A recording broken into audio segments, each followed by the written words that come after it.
जय गुरुदेव। जय गुरुदेव नाम प्रभु का पावन नाम। जय गुरुदेव।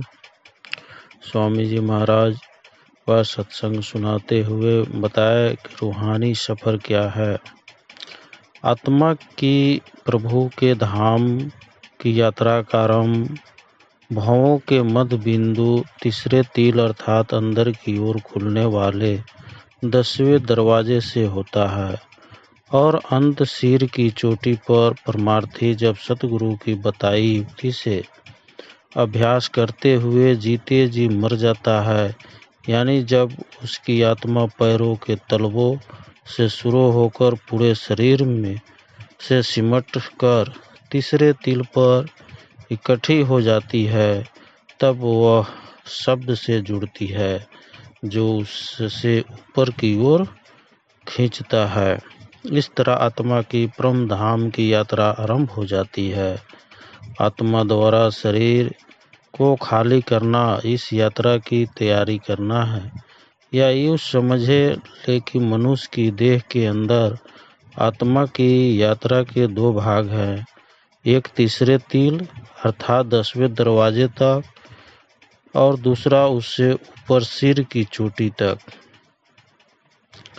हमारे शरीर के अंदर 5 रूहानी मंडल है जो हमारे रूहानी सफर में आने वाले पड़ाव या मंजिलें है। पहला सहस्त्रदल कमल है और उसके बाद नीचे से ऊपर जाते हुए त्रिकुटी, शून्य मंडल, भंवर गुफा और सतलोक आते हैं। कुछ संतों ने 5वें मंडल को 4 हिस्सों में बांट दिया है और इस तरह मंडलों की संख्या 8 हो जाती है। पलटू साहब ने अंतिम मंडल को 8वां लोक कहा है। आपके अनुसार 5वें से 8वें मंडल तक का सारा आध्यात्मिक जगत प्रभु का धाम है। आत्मा की तीसरे तिल से परम धाम तक की यात्रा को भी 2 भागों में बांटा जाता है। पहला भाग त्रिकुटी तक और दूसरा त्रिकुटी से आगे। संतों ने त्रिकुटी को मन का स्रोत बताया है और कहा है कि कहीं तक मन आत्मा के साथ रहता है। आत्मा के त्रिकुटी को पार करते समय मन पीछे छूट जाता है, इसलिए आत्मा शून्य मंडल में और उससे आगे मन की दास्ता से मुक्त हो जाती है। उसके संचित कर्म भी त्रिकुटी में नष्ट हो जाते हैं। इस तरह तीसरे मंडल शून्य में, जिसे सूफी फकीरों ने लाहातू कहा है, पहुंच जाना आत्मा के लिए विशेष महत्व रखता है। पलटू साहब ने भी अपनी वाणी में इस बात का संकेत दिया है। पलटू साहब की वाणी में आंतरिक मंडल का सिलसिलेवार वर्णन तो नहीं किया गया, पर जहाँ जहाँ उनका उल्लेख अवश्य मिलता है, कई पदों में विस्तार से वर्णन किया गया है, परंतु उनमें बताए गए गुप्त भेद को केवल संत ही अच्छी तरह समझा सकते हैं, क्योंकि केवल उन्हीं को आंतरिक अनुभव के आधार पर पूरी जानकारी प्राप्त होती है। दीपक बारा नाम का महल भया उजियार नाम का तेज बिराजा, शब्द किया प्रकाश मानसर ऊपर साजा, 10 दिशा भई शुद्ध बुद्ध भई निर्मल साची, छूटी कुमति के गाठी सुमति प्रकट होए नाची, होत सती सो राग दाग तिरगुन का छूटा, पूरन प्रकट भाग करम का कलसा फूटा, पलटू अधियारी मिट्टी बाती दिन ही टार, दीपक बारा नाम का महल उजियार। पलटू साहब बताते हैं कि अंतर में शब्द के प्रकट हो जाने पर मनुष्य की आत्मा जब उसकी सहायता से तीसरे मंडल में पहुंचती है तो मन माया और कर्मों के बंधन से मुक्त होती है और वहाँ मनुष्य को अपने वास्तविक स्वरूप का ज्ञान हो जाता है। आप कहते हैं कि जब जिज्ञासु रूहानी सफर करके नाम का दीपक जला लेता है, अर्थात अपने अंदर शब्द को प्रकट कर लेता है, तो उसके अंतर में उजाला हो जाता है। फिर वह नाम के सहारे ऊपर वहां पहुंच जाता है जहां अंतर में असली मान सरोवर शोभा दे रहा है। यह अंतर में तीसरा मंडल है जिसे दशम द्वार भी कहते हैं। यहाँ किसी भी दिशा में कहीं भी माया नहीं है। वहां पहुंचने पर जिज्ञासु की कर्मों की मैल उतर जाती है, वह शुद्ध हो जाता है तथा उसको सच्चा और निर्मल ज्ञान प्राप्त होता है। उससे यह अनुभव हो जाता है कि यह वास्तव में आत्मा है, शरीर या मन नहीं, क्योंकि उसकी आत्मा दूसरे मंडल को पार करके मन के बंधन से छूट चुकी होती है। तीसरे मंडल में निर्मल ज्ञान प्राप्त करके आत्मा खुशी से नाच उठती है। वहाँ उसे मधुर दिव्य संगीत की कई प्रकार की धुनें सुनाई देती है।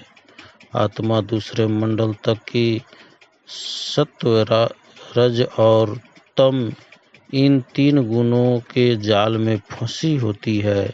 उस मंडल को पार करने से पहले वह इस कलंक से मुक्त हो जाती है और उसे संचित कर्मों का भंडार भी वहां नष्ट हो जाता है, जिससे उसका पूर्ण भावोदय हो जाता है।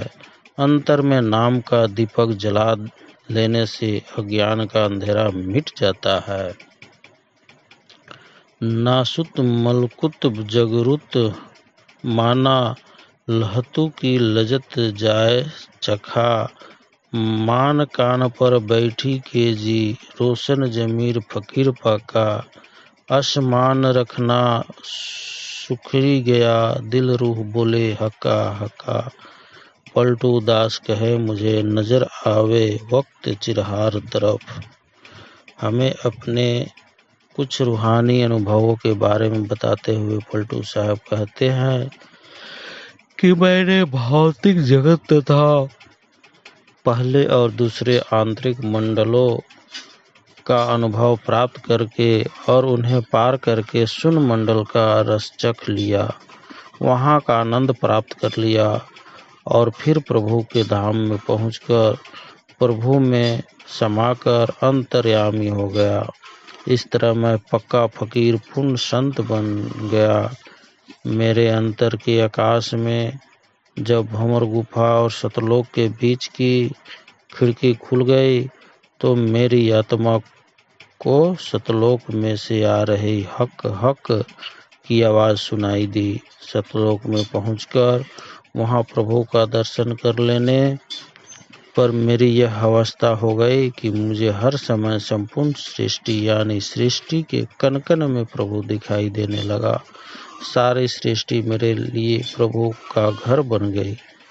एक अन्य पद में पलटू साहब ने 8वें मंडल को प्रभु का धाम बताया है और इस पद में उन्होंने 5वें मंडल सतलोक का इस रूप में वर्णन किया है। स्पष्ट है कि पलटू साहब 5वें मंडल से लेकर 8वें मंडल तक के चारों मंडलों को परम धाम में शामिल मानते हैं। एक कूप गगन के बीच यारो जहाँ सुरती की डोरी लगावत है। गुरुमुख होवे सो भरी पीवे निगुरा नहीं जल पावत है। बिन हाथ से ताल मृदंग बाजे बिन जंत्री जंत्र बजावत है। पलटू बिन कान से हम सुना बिना कोई शकल बजावत है। मनुष्य के शरीर की संरचना के बारे में पलटू साहब कहते हैं, आकाश में एक ऐसा कुआं है जिसमें से जिज्ञासु ध्यान की डोर द्वारा शब्द स्वरूपी जल पी सकता है।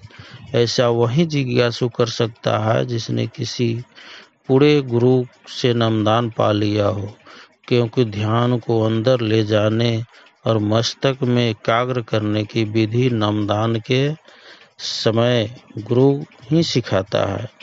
जिसका कोई गुरु नहीं, उसे यह अमृत जल प्राप्त नहीं होता। अंतर में बिना हथेलियों की चोट के मृदंग बजता है, यानी बिना किसी बजाने वाले के बजा बजता है रहता है। मुझे बाहरी कानों से नहीं, बल्कि अंदर के कानों से बिना बजती सुनाई देती है, जिसको अंतर में कोई बजा रहा है। भजनिक होए सो भजन करे, भजनिक के बीच में हम नाही। भजन में जाई के बैठी रहे, अब कौन करे आवाजाही। लोन की डोरी फिर कौन खावे, जब खाए परी वह सीधू माही। पलटू कहा कहा जिन झाका, उनको अब आवना क्या चाहे। आप कहते हैं कि वास्तव में भजनी वह होता है जो एकाग्र होकर भजन करता है, अंतर में शब्द को सुनने का अभ्यास करता है। यह भजन गाकर दूसरों को उपदेश देने वाला और उनका मनोरंजन करने वाला भजन नहीं है। भजनी अभ्यास करते करते ऐसी अवस्था में पहुंच जाता है जिसमें उसे परमात्मा से अपने अलग होने की बोध नहीं रहता। जो आत्मा सदा भजन में मग्न रहती है, उसका संसार में आना जाना समाप्त हो जाता है। नमक की डली जब समुद्र में गिर जाती है तो उसके पानी में घुल जाती है, फिर कोई उसे समुद्र में से निकाल कर खा नहीं सकता। इसी तरह आत्मा जब आंतरिक सफर के दौरान आश्चर्यजनक मुकामों से चढ़ाई करते हुए वह अवस्था प्राप्त कर लेती है जहाँ प्रभु का दर्शन करके उसमें समा जाती है, उससे एक हो जाती है, तब उसे अपने अलग अस्तित्व का ज्ञान नहीं रहता। फिर उसकी दोबारा संसार में आने की इच्छा होने का तो प्रश्न ही कहाँ उठता है, उसका आवागमन समाप्त हो जाता है।